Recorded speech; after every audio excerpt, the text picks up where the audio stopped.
L'invité politique du dimanche, c'est aujourd'hui Édouard Ferrand. Bonjour à vous, merci d'être au rendez-vous. Bonjour à tous. Quelques mots pour vous présenter. Vous avez 44 ans, vous militez au Front National depuis 1983. Vous êtes conseiller régional depuis 1998 et c'est vous donc qui allez mener bataille pour les régionales l'an prochain. Au FN, lundi, vous avez été les premiers à dévoiler vos têtes de liste. Rémi Bourseau en Côte d'Or, Christian Launay en Saône-et-Loire, Marcel Stéphan dans la Nièvre et vous-même dans l'Yonne. Et alors, bizarrement, c'est à droite que vous réservez vos premières attaques? Eh bien, tout d'abord, on est parti tôt en campagne parce qu'il ne reste que 5 mois. Et nous n'avons pas l'argent des trusts, nous n'avons pas l'argent des banques. Et donc, nous comptons montrer la présence de l'utilité du Front National dans cette campagne des élections régionales. Et c'est pour ça que, eh bien, quand on ouvre le bien public, on trouve François Sauvadet, Rebsamen, Patria, etc. Mais on ne voit jamais le Front National. Donc, le Front National a besoin de faire un travail d'explication, être sur le terrain et montrer qu'il peut exister en dehors des médias.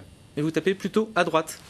Alors, moi, ce que je constate, c'est qu'aujourd'hui, il y a le bilan. Il faut faire le bilan de la mandature de François Patria. François Patria, c'est 50% de hausse des ménages. Vous l'appelez Monsieur Taxe, d'ailleurs. Je l'appelle Monsieur Taxe parce qu'évidemment, la seule chose que sait faire Monsieur Patria, c'est augmenter les impôts.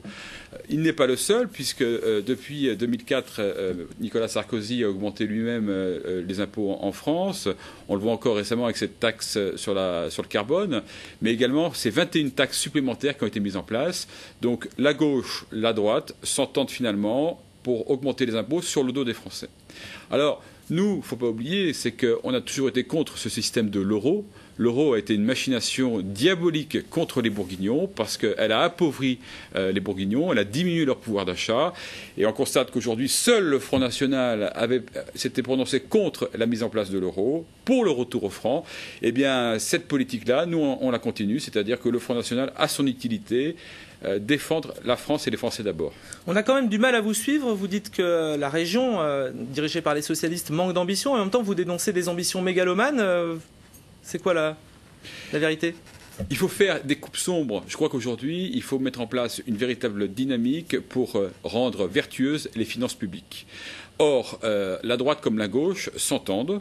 Elles votent ensemble 99% des décisions prises au sein du Conseil régional. Donc, il y a une véritable alliance UMPS, comme on aime à dire. Et surtout, il y a un discours, il y a une disproportion entre ce que nous dit François Patria sur l'aide qu'il compte à apporter contre la fermeture des bureaux de poste, pour aider les viticulteurs, pour aider les producteurs de lait. Et lui, sénateur, comme d'autres d'ailleurs, qui, lorsqu'ils sont au Parlement, votent toutes les lois de Bruxelles. Donc voilà, il faut dénoncer un petit peu ce qui se passe. Il y a beaucoup de choses à dire et on est là, une fois de plus. Le Front National a des élus depuis 1986 en région Bourgogne. Eh bien, nous continuerons sur cette route-là, c'est-à-dire une autre stratégie. Nous, c'est la droite nationale. Nous sommes nationalistes, c'est-à-dire que nous mettons la nation au centre même de l'intérêt politique. Voilà. Donc on est contre l'ultralibéralisme, les délocalisations, et on est pour aussi le soutien à l'identité, c'est-à-dire nos terroirs, notre viticulture, faire en sorte que l'identité bourguignonne soit restaurée, maintenue et même amplifiée ici en région Bourgogne. Vous parliez de route. En juin, on a vu Bruno Gollnisch sillonner les routes de la région dans son camping-car. Aujourd'hui, vous avez encore les moyens au Front National de faire une vraie campagne de terrain? Alors, le Front National, c'est un parti populaire, c'est un parti de militants. Depuis 1984, depuis la création de nos structures bourguignonnes, eh bien, on achète nos affiches, on achète nos tracts. On va nous-mêmes acheter de la colle, des seaux. Et voilà, on fonctionne de cette manière-là, c'est-à-dire on fonctionne avec l'argent des militants. On n'a pas d'autre argent que les militants, puisque le Front National, malheureusement... Le Front National ne peut pas vous aider aujourd'hui. Étant donné que nous sommes exclus du système de votation, puisqu'il n'y a pas de dose de proportionnelle, notamment aux élections nationales, eh bien le Front National n'a pas d'élus, donc n'a pas l'argent des autres partis politiques. On va justement parler chiffres. 6,19%. C'est le score du FN aux élections européennes en Bourgogne. C'est franchement un mauvais résultat. Vous attendiez peut-être à pire? Cher monsieur, quand on voit ce qui s'est passé hier en Irlande, ce matraquage médiatique sur ces pauvres Irlandais, on voulait les faire revoter jusqu'à ce qu'ils approuvent le traité de Lisbonne. Et c'est pareil, les élections européennes, c'est des élections qui sont très importantes, mais malheureusement, ce n'est pas nos meilleures élections. Nos meilleures élections, ce sont les élections régionales. Alors, aux européennes, certes, on a mené campagne. On a eu pour notre grande circonscription un élu, en la personne de Bruno Gollnisch. Aux élections régionales également, on souhaite passer des élus dans tous nos départements. Et c'est comme ça que... 15,7% en 2004, c'est ce que vous visez? Oui, on a fait pratiquement 19% dans l'Yonne, 15,7% en moyenne régionale, c'est bien.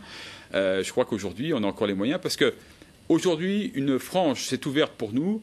Philippe de Villiers est rentré à la niche.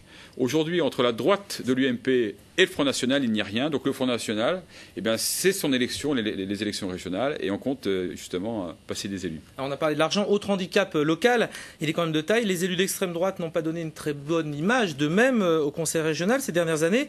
Je rappelle qu'officiellement, vous êtes sur un groupe non inscrit et que c'est Pierre Jaboulet-Verschère, le leader historique du parti en Bourgogne, qui est à la tête du groupe Front National, alors qu'il a été exclu du FN en décembre dernier.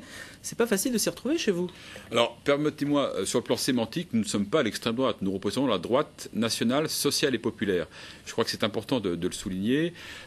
Pierre Jaboulet-Verschère est quelqu'un qui a été exclu du Front National. Aujourd'hui, une nouvelle organisation s'est mise en place. Vous n'avez pas peur de le retrouver sur votre route là, pour cette nouvelle campagne ? Ce monsieur n'existe plus pour nous. Alors il est tout de même loin le temps où le FN gérait la région avec la droite et Jean-Pierre Soisson. Aujourd'hui, est-ce que vous jugez que cette stratégie de cogestion, entre guillemets, a été payante ? Alors, à l'époque, en 1998, on voulait faire barrage à la gauche socialo-communiste.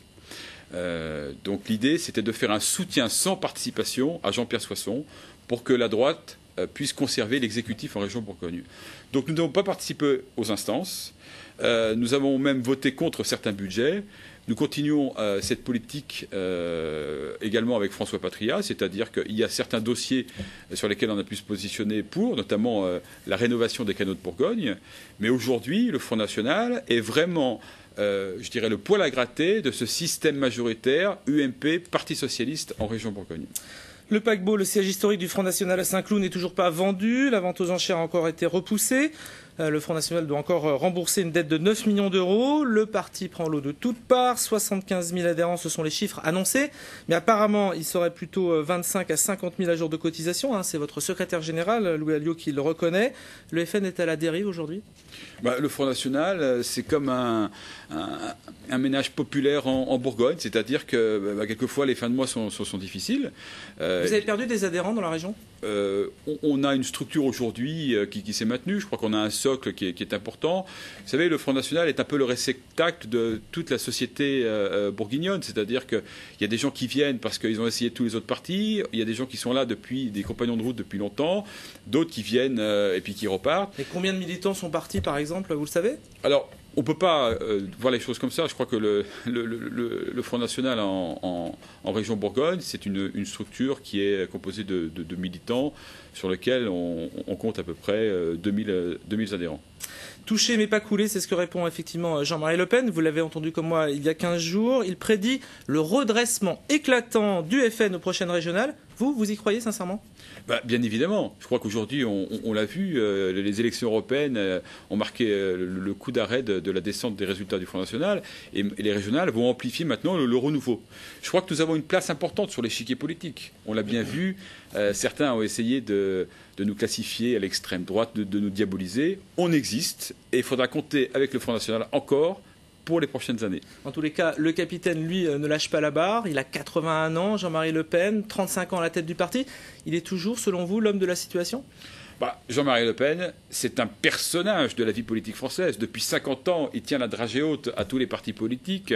Il a une forte personnalité. C'est vrai que ce n'est pas facile de se dire on va vivre sans Jean-Marie Le Pen. Ceci dit, il a annoncé clairement il y a un mois qu'il allait se retirer de la vie politique du Front National dans un an, qu'un nouveau congrès aurait lieu pour désigner son successeur.